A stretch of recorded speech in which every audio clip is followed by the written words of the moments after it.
Thank you for tuning into IFES on elections. I'm Laura Osio. Mayoral elections for the city of Tirana have kept Albania on edge. Almost 2 weeks after the country's top electoral arbitration body affirmed a 77-vote victory by Democratic Party challenger Lulzim Basha, the Electoral College has somewhat surprisingly ordered a full recount. Anthony Bowyer, IFES Program Manager for the Caucasus and Central Asia, talks to us about this puzzling election and what it means for Albania's democracy. Anthony, what is the current situation with the mayoral vote in Tirana? The current situation is a political deadlock / stalemate as a result of the contested elections for mayor of the capital of Albania, Tirana. We have at this point a decision by the Electoral College, which is the highest body charged with ruling on disputes, electoral disputes in the country, having decided in part in support of the Socialist Party's complaint that about the ballots which were counted in their view wrongly, to now go back and recount all of the so-called contested ballots around Tirana, which will affect not only the mayor's vote but also the local council voting. To review, we have two candidates at the heart of this. We have the incumbent mayor, Edi Rama, and his challenger from the ruling Democratic Party, Lulzim Basha, vying over the mayor's seat. The election was on I believe the 8th of May. It's been nearly a month and a half, and we do not have an outcome. We do not have a mayor of Tirana. Why has all of this happened? Elections in Albania have suffered through a torturous process of development over time. I think we can look at the current predicament as an extension in many ways of the contested 2009 elections, in which the Socialist Party felt that the results were not, official results were not in fact the way that people had voted. Albania is a country that is divided politically between the Socialist and Democratic parties. And we see this in the representation in various national parliament and local governments. The current crisis stems from the lack of clear and well-defined legislation governing the balloting and the counting of ballots. Had this particular problem of counting ballots that were put in the incorrect ballot box, just take a step back, there were 4 ballot boxes in use for elections this year. Each represented a different election in the capital. One of these was for the post of mayor.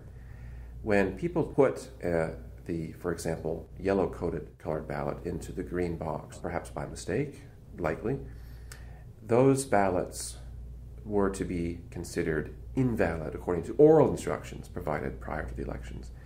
However, after the ballots were counted, we saw that the incumbent mayor won by 10 votes. At that point, it was decided by the Democratic Party, ruling nationally, but not in the capital Tirana, that all votes must be counted. Thus, we need to go back and count these so-called invalid or miscast ballots, which then they did and resulted in a 77-vote victory for Mr. Basha. However, had the law been spelled out in written form, it would have alleviated this issue, would have, in fact, created a condition in which it would not have even surfaced as an issue. How was voting in the rest of the country? Interestingly, in the rest of the precincts and districts around Albania, the Socialist Party did rather well in these local council, local government elections. In fact, they won over 60%.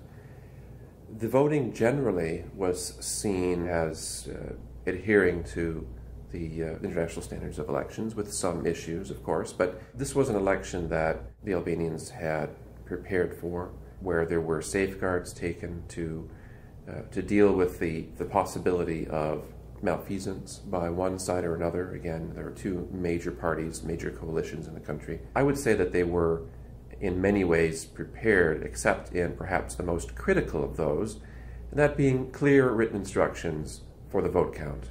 When can we expect the final results for the Tirana mayoral election? Well, now we have to go back and recount ballots in Tirana, which will certainly take a bit of time. I believe the Central Election Commission, which is now responsible for carrying out the decision of the Electoral College to go back and recount the votes has said a week's time. I believe it may be more like a fortnight's time. But there are those skeptics who suggest that this may go on for many weeks to come. This is part of the process, the stalemate in Albanian politics in general, the lack of agreed upon mechanisms for proceeding with cases of political dispute. This may not be the last challenge, certainly, that we see. This count may yield yet another result, and there may yet be further challenges posed. It may seem endless. I suppose we can be thankful that it is following the rule of law, and that this particular election was in many ways more transparent than any previous election. However, the rule of law itself is somewhat hazy here because, as mentioned, we don't have defined criteria for the current predicaments governing the vote count. What we can also be thankful for at the moment is that largely there hasn't been violence as a result of this disputed outcome of the sort that we saw in January, tragically, earlier this year.